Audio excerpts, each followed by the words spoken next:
to another episode of Legacy of Luxury. Nick Constantino with Jaron Solomon. Jaron, how you doing? I'm doing great. Excited to talk a little bit of football today. Football, sports in generale, I think I will say. We are at the Solomon Brothers Studios, and we are leaving the world of jewelry, even though they're so intertwined. We can go into that at another time.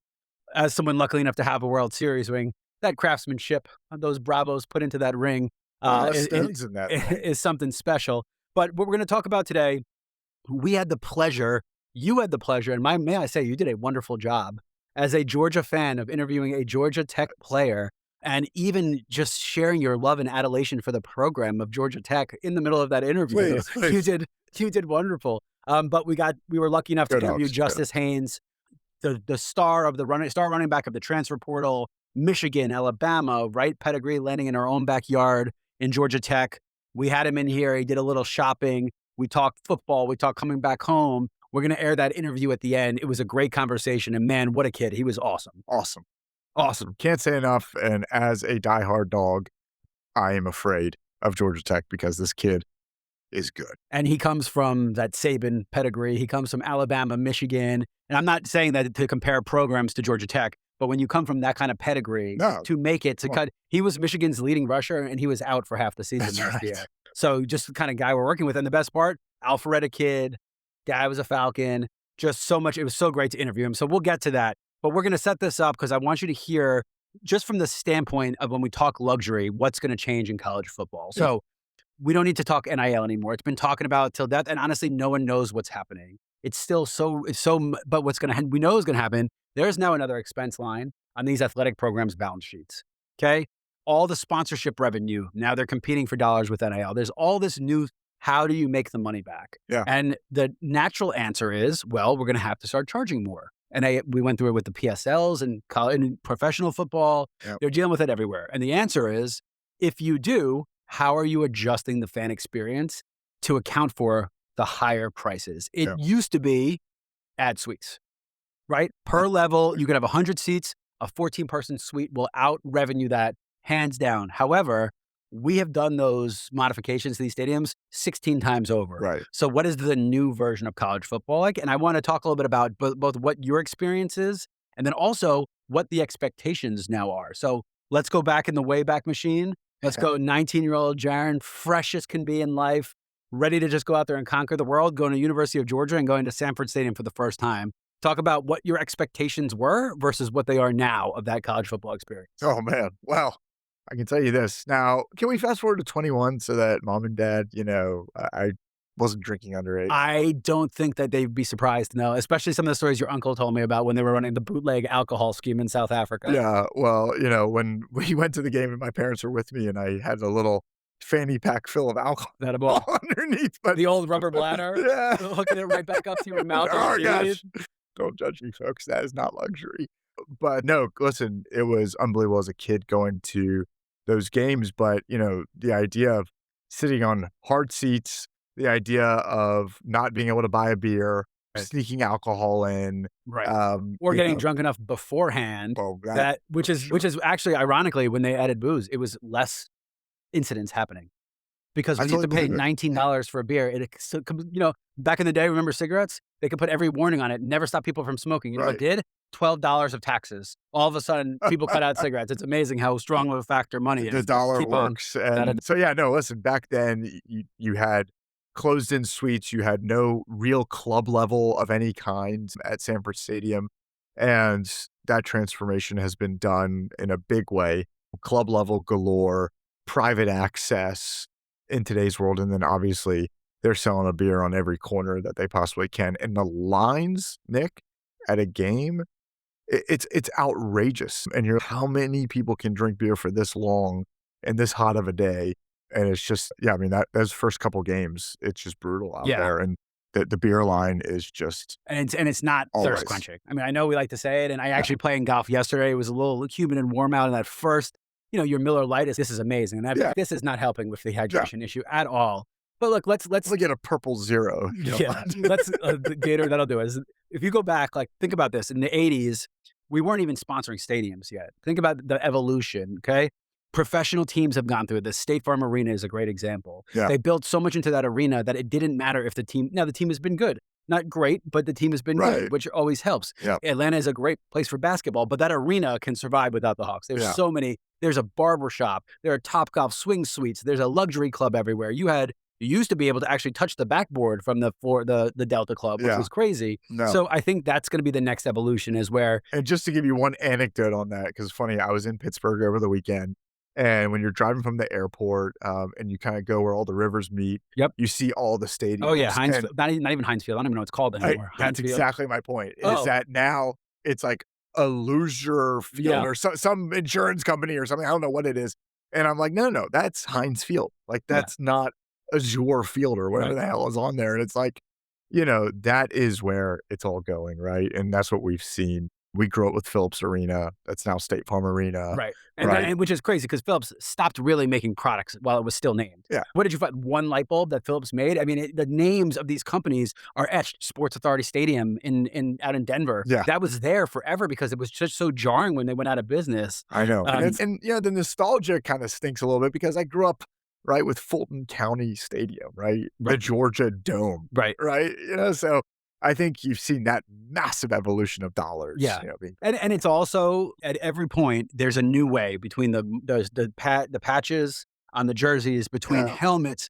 But, when you see Lambeau Field become like AI stadium, like, you know what I mean? Open AI stadium, you're in big trouble. Like Soldier Field, they already sold out. Chicago has already moved into Indiana. They've already sold the city of Chicago out. It's purely in the sake of money. And I think, look, it's not a negative thing because it's the evolution. Yeah. And honestly, my expectations have changed, right? When I was a kid in college, University of Maryland won the national championship in basketball. And I remember Cole Fieldhouse would shake when you stomped, which as a 20-year-old is the best experience of my life. Yeah. Taking my 5-year-old child to the stadium, this place going to fall on us, booing and cursing at the mothers of the players. It's not the same experience that you'd want to see. That's right. With context, it's fine. Look, these are idiots. These are college kids. You're going to be like that too one day.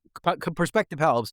But I think so let's talk a little bit about what the expectations are. Let me start with the most simple one that they botch every time. Okay. Get us in and out of the stadium easier. Wow. Fix the ingress and egress points. One of the things that they did at Truist Park that was unbelievable, it was a disaster going down to Turner Field. It was a disaster. The choke points of the highways, the ingress, the egress, where you go in, Truist Park is a godsend. And not only do you leave, but you leave to this wonderful playland that if you're stuck there, at least you get to go and play around. Yeah. So I think before we talk about luxury clubs, fix ingress and egress, make it easy to get in and out, put more money in that than anything else, because I promise you, you're going to lose people if you don't think about the entire game day experience. I could not agree more, and a huge shout out. And everyone should be looking at it. I think everyone is looking at it, and they use the Battery in Truist Park as a huge example, but you could not be more correct about that. Sponsor it. Sponsor the ingress and egress. People will actually probably buy your car if they got in and out of the place easier. There's no question. You know what I mean? Don't worry about the stadium. Sponsor the ingress and egress point. So that's right. What about you? What's an important one? Man, you've been to so many games like I have. You've been lucky enough to see Berkmans and World Series and Super Bowls and national championships. What is it that sets it apart, and what do you wish they did better? Because we're going to talk a little bit about Georgia Tech and the shifts they're making before we go into Justice, but talk about what you've seen. No, listen, I think it's just the preparation inside the stadium, right? For a fan experience, right? Halftime's the worst time to go, right? And why is that? It's because it takes forever to get through those lines. I think that people need to figure out concessions in the best way possible. I think Mercedes-Benz does an incredible job of it because they just have the sheer volume in the concourses, right? And they have enough people working at the counter. It's all about space and utilizing space. And it's when you go to these old school stadiums that haven't done the upgrades yet, you really see, oh my goodness, like this line is going to take forever because there's only 3 people working there and you have to walk down another 100 yards versus at Mercedes-Benz Stadium where we are, and we're lucky enough to have it. It's moving all the time, and you can go out at halftime and you can go, or you can go out during a timeout. Like as a fan, I want to leave the stadium and come back for the next play. For sure. And if I can do that, it's experience. I'm all over it. I mean, I'm loving it because I don't want to miss I'll tell you touchdown. What you just said, I saw it juxtaposed against each other because I was at Truist Park on Sunday, and the next Tuesday I was at Tropicana Field in Tampa. And let me tell you, if there are 2 more opposite stadiums on earth, and here's the worst part. At the time that I got there, the Rays had actually passed the Braves for the best record in baseball. And the seats that I sat in for Tropicana Field were 8 rows back behind the on-deck circle. Okay. We got them day of for $41. If that was Truist Park now, it would have been part of the Truist Club, and it would have been all you can eat and all you can drink, and it would have been dynamic pricing based on the opponent. But there's a reason they can't do it. But you're talking $600 a pop. Yeah. For tickets. And actually, the parking that came with the Truist seats would have been worth more than the actual seats that I got at Tropicana. Yes. Which, again, you said it best. The world really is a supply-demand mechanism, and you can cheat it for a little while. Yeah. But the Braves are a historical pedigree team. In fact, guess who Tampa's fighting with for fans?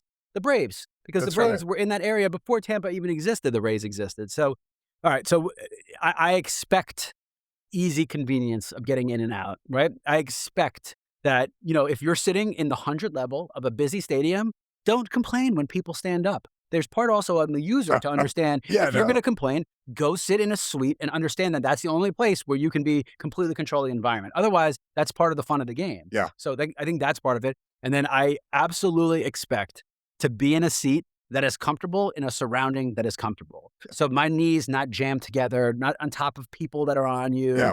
I think that is a common expectation now. What about the club experiences and the kind of more VIP experiences? I really think Atlanta gets it right. And versus I went to SoFi Stadium and sat in club there for the national championship. Shout out, go Dogs. And you knew it would come.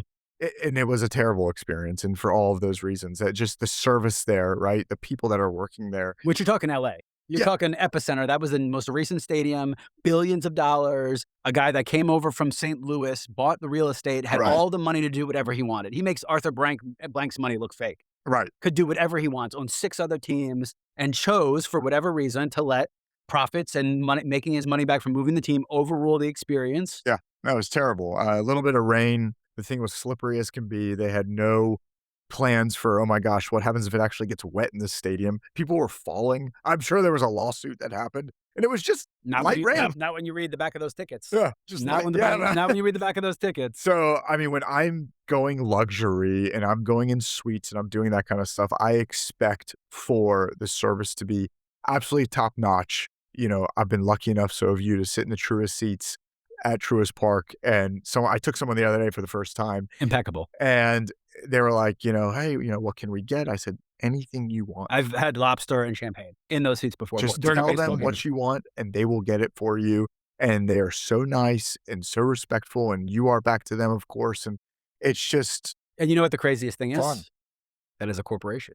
And most people don't know this, but it is the only publicly traded, because the Green Bay Packers are, but you can't own ownership stocks. You can own a stock, which is nothing. Those were taken care of long ago. Right. It is the only publicly, and say what you will about Liberty Media and capitalism. Yeah. Derek and that team, McGurk, all those guys run a very tight ship that has not really changed a lot. It is a unique experience. And also, it has the funding because of the stadium and the development around it to let all of those costs balance up eventually. Right. So I think it is an absolutely great experience. Yeah. Customer service still never, in the business that we're in that business, customer service at the end of the day always takes the cake. Yeah. And you can't cheap out on that because, pay good people, get a good experience.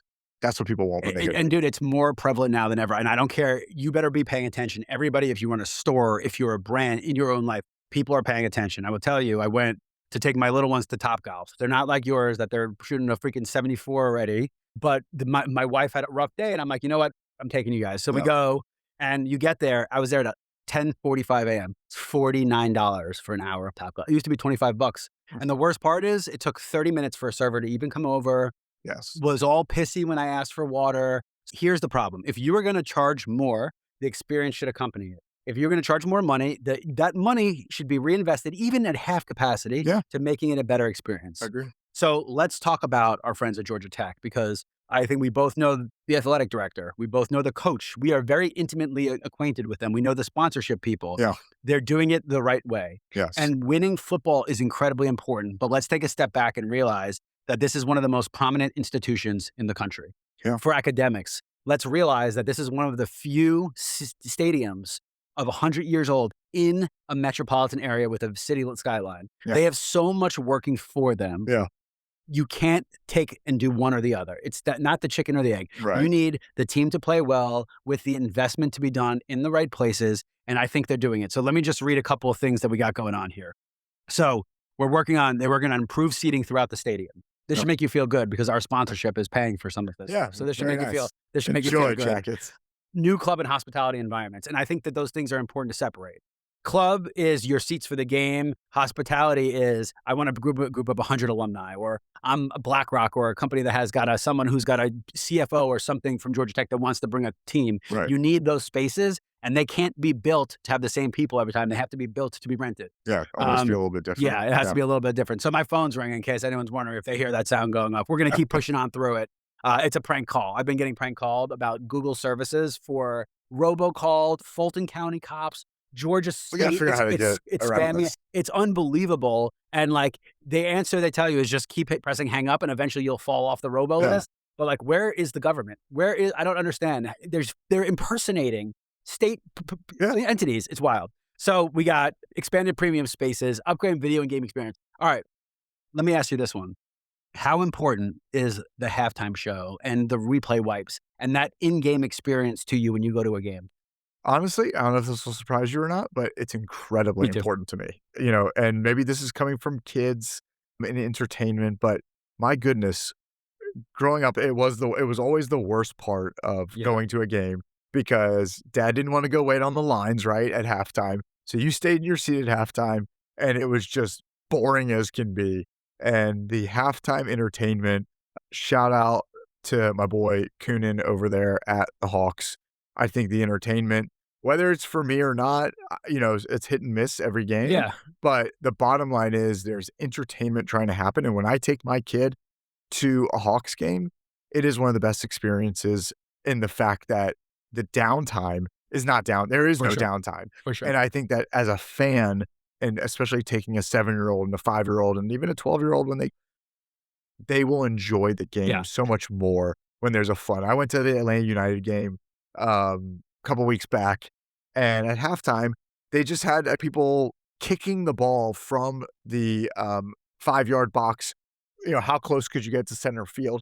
And it's just like, oh, here it goes trolling. Oh my gosh, there's an excitement happening there and then. I think one time they had some youth people come out and the kids were playing against each other, just something happening. So hugely important for me.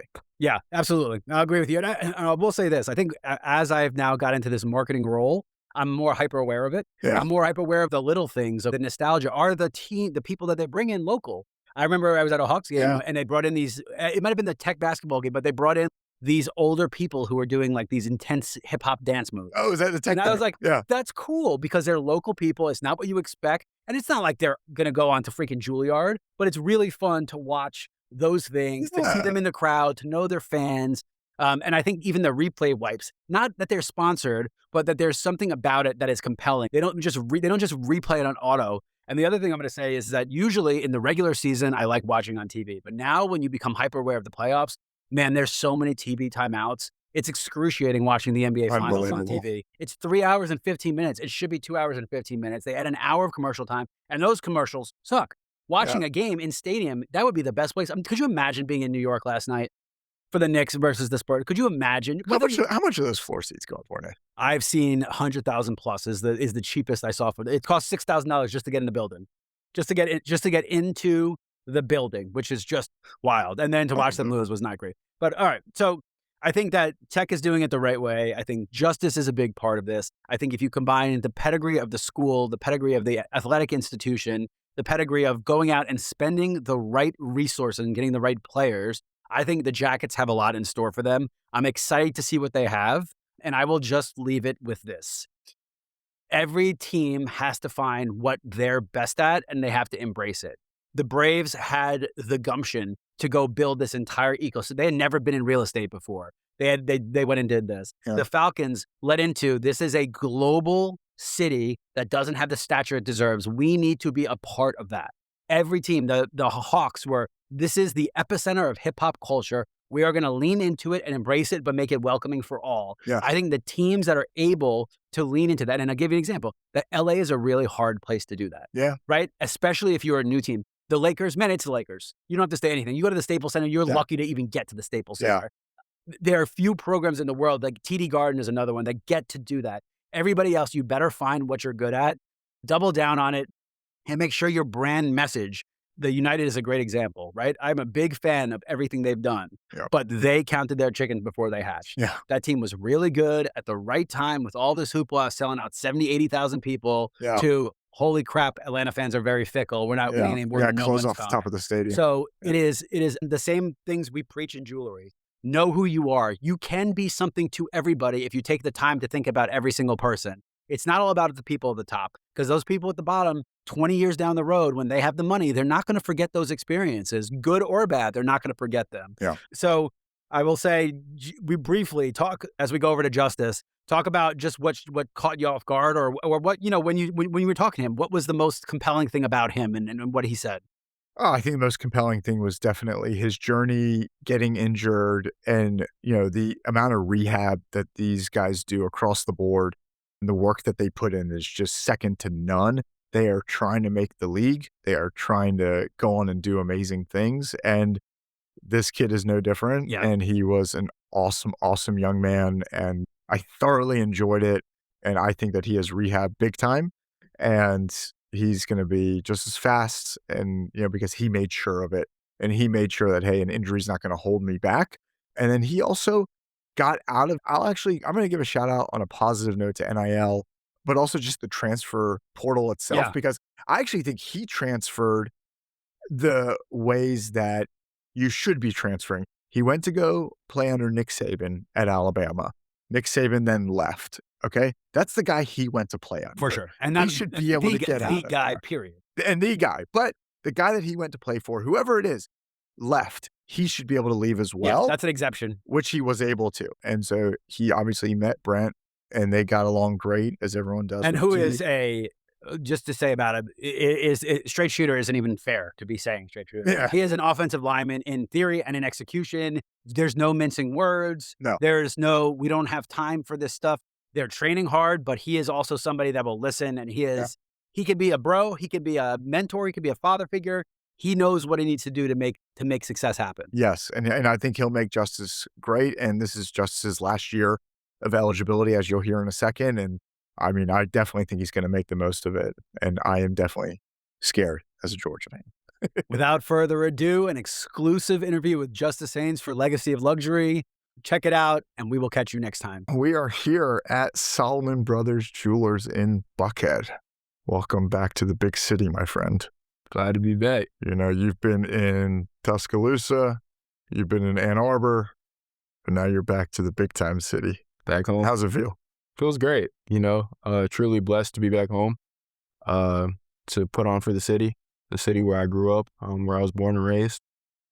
Just delighted in the opportunity that Coach Key's giving me to come back home. That's so great. Well, listen, you I was just talking to you before we started recording, and told me that you played for the legend himself and Nick Saban, and you got to play under him for one season. Give kind of the audience a little bit of a, don't need any profanity in here, but, what was it like playing for Coach Saban? Maybe, his process, the way he did things, that helped you. Yeah. We kind of alluded to earlier, like being process oriented. Yeah. And falling in love with the process. And that's all he was about falling in love with the process each and every day. You got to reset each and every day and come to work. And that's what Coach Saban was about. Accountability, a great coach, a wonderful human. He was a realist. He was like, keep it real with you no matter what.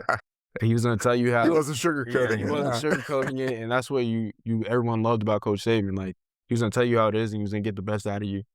And you knew you were going to get pushed in all aspects of your life when you were committed to Coach Saban. And you're still in touch with him. Yes. Right? And he helped a little bit in this decision. He did. I did talk to him when I was making this decision on whether I should go to the league, whether I should come back to college, where I should go, stuff like that. So he's been someone influential in my life. That's awesome. Coach Key, you owe Nick Saban a call to say thank you for getting Justice. All right, now you went to Michigan after that, right? How was that a culture shock of going to, because Tuscaloosa, we're in Atlanta, we're not too far away. I've got a lot of buddies in Birmingham. Like, I'm familiar with Alabama, but I mean, I've never been to Michigan in my life. So, yeah. What kind of, weather, just all of it, right? Tell me about Ann Arbor, Michigan. Well, first word, cold. I stepped off that plane and I was like, yeah, it's negative 2 degrees. It's snowing outside. I got to go get some Timbs, some Uggs, something, a coat. So, yeah, I had to adjust to the weather, definitely. But Michigan was awesome. I enjoyed my time up there. The coach that I had over there, my running back coach, TA, he's like a father figure to me. Will ever be part of my life, a special part of my life.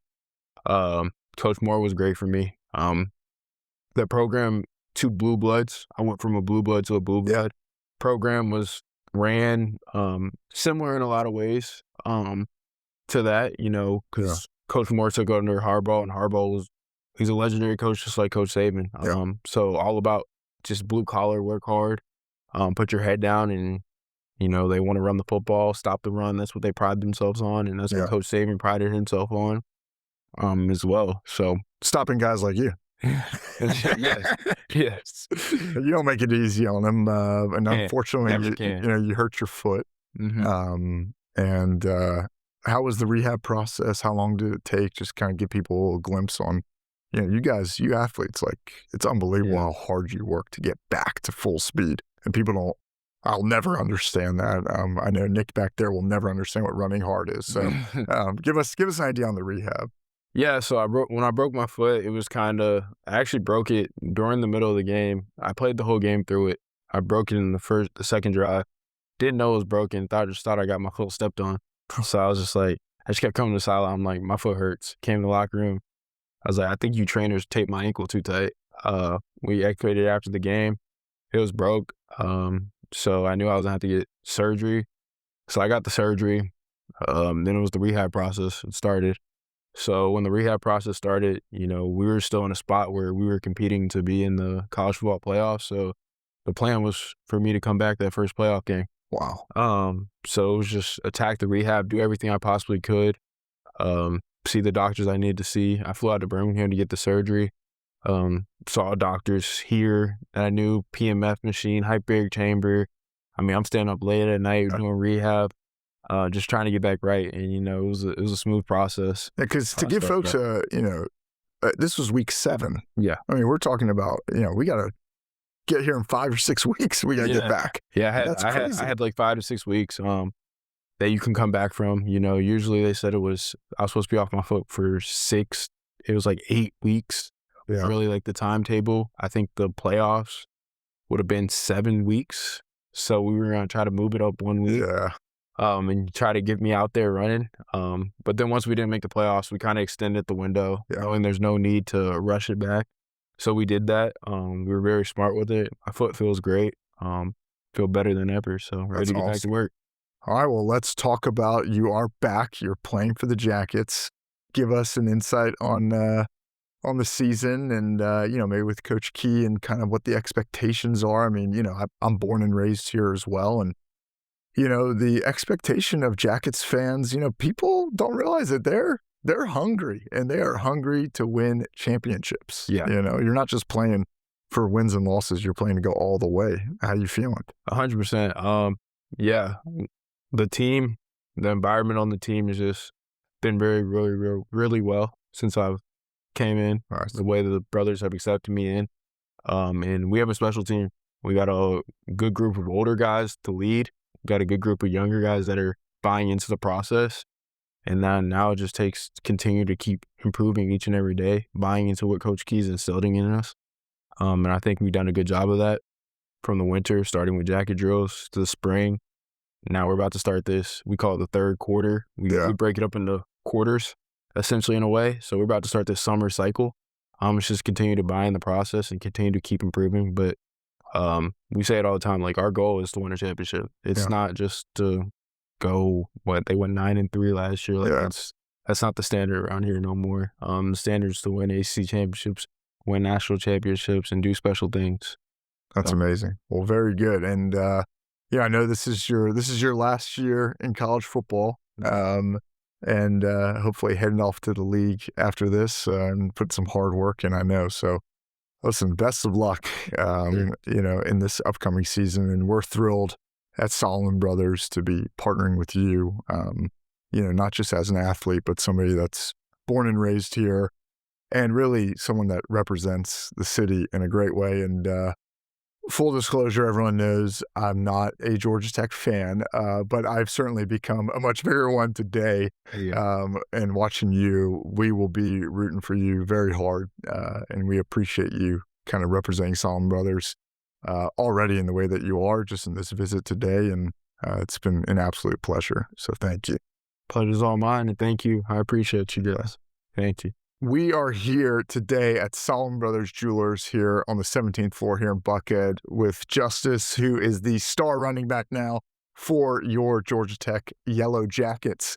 And we're talking jewelry today, Justice, and I think that it's probably a category that you like talking about. A little bit, something like that. I'm kind of looking for a piece that kind of shows who I am, my values, what I'm about, and but also has a little bit of bling, but not too much because I'm a low-key kind of guy, but I like to flash a little bit. That's awesome. I like that on the value side of things. So a man of faith, I take it.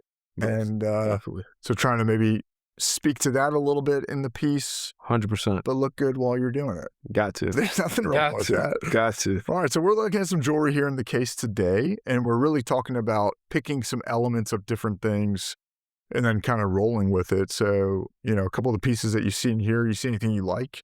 Yeah, I would say like the black little diamonds right here. Yeah. The only thing that I would say, you see how it has like more of the white, silver kind of diamond look? If you did it like all silver, then put like a cross on it. Love that. All white diamonds. All white diamonds. And are you a yellow gold or a white gold guy? I'm more of a white gold. I love it. Okay. Diamonds look better in white gold. He knows the stuff already. Hey, look at that. That's easy to do. And then maybe hang like a pendant from it. What are you thinking? Yeah, like a cross pendant. Cross pendant. That goes with the theme. It goes with it. And then, hey, that I'm a man of faith like you just alluded to. So being able to showcase that, but also have a little bit of flash, like you just said, and a little bit of swagger and show who I am as a person. That's awesome. Now, is this something that you would wear on game day? Kind of doing the walk-in? Do you guys have to wear suits and that kind of stuff? Or with me being new, I don't know. I don't know. I don't know what Coach Key's going to have us do. Brent, if you wear a suit, Brent, he'll wear a suit. Okay? That's right. But no, it's definitely something I would wear in the walkthrough. That's awesome. Every game, just going out there, showing out I'm a man of faith, but also having a little bit of flash, showing my personality a little bit. And you want it like over the shirt, kind of down a little bit. Yeah. Okay. 100%. Yeah. Okay. Beautiful. That's awesome, man. Well, listen, we can do anything here. The nice thing about the custom is we can make sure the length, you're a bigger guy. Yeah. So we need a little bit of a longer chain, that's right. Which we can do. And we can do the white diamonds all the way around with that cross. And you can actually pick out, like if you want colorless, VVS, you've heard that kind of stuff, right? Yes, so, and you're probably a man of quality, I imagine. Definitely. Yes. So we'll pick out the diamonds, really stone by stone and make sure the quality is all the way through. All right, Justice, we are back here talking about the custom jewelry process. And what does custom mean? It's a word that a lot of people throw around, but as you can probably hear in the background, we got David working on custom pieces all the time, taking them from their infancy. I mean, there's nothing there, right? Yep. You've just got metal, and he can absolutely go in and hand fabricate out of just a piece. Think about a gold sheet, and he's just going in there, carving away of this metal and making anything that you could possibly want. So the piece that we were talking about, he's going to go in, he's actually going to make the divots in there. He's going to set all the stones in there, pull all the prongs over. And if it's not just right, he's going to go to the polishing wheel. He's going to make sure it's nice and smooth in there. Then he's going to take in the ultrasonic, clean it up, rhodium plate it if we're going to do white gold. And he's going to make it look absolutely new. And the best part about all these products is when you're done with it, you've worn it maybe now 60, 70 times. It's looking a little yucky over there. Yeah. You bring it back in, he can make it look like the day you took it out of the store. So this is from start to finish and maintenance beyond. This guy right here does it all. I know he's not in the shot, everybody, but he's the real hero in here. That's the best quality. Right? Yes, sir. this is a generation to generation business. You know, like your dad played football, you're playing football. Yep. My dad was a jeweler. I'm a jeweler. This is the way it works back here at Solomon Brothers. And really nice space back here for the guys to work. Mm-hmm. And, you know, you see all the tools and all this kind of stuff. So just like you need practice and you got your workout, you got all your stuff, we got everything you need back here to make it happen. That's awesome. What do you think? I think it's pretty cool. Right? You know, where all the magic happens. The piece is awesome. You ready to set some diamonds? Oh, yeah. You know. Come on, give him a tool, David. Yeah. That looks sharp, though. Teach you something. Here's a hammer. There we go. Hammer away. Yeah. That's awesome. That's right. That's awesome. This is where it all come together and really fun, because when the pieces are even 60% done, 70% done, that's like the most fun part to see, where, you know, you're carving away, shaving away, bringing it into form. The process. It's really cool. Yeah. The process is great. You got to fall in love with the process. That's similar to football. That's right. And you know what? The people that are best at their process make the best product, right? That's right. And I know you're used to that. Yes, sir. All right. Well, Justice Haynes here, Solomon Brothers, star running back, and the star jeweler right here, David Caron. We love having him. The man. Awesome.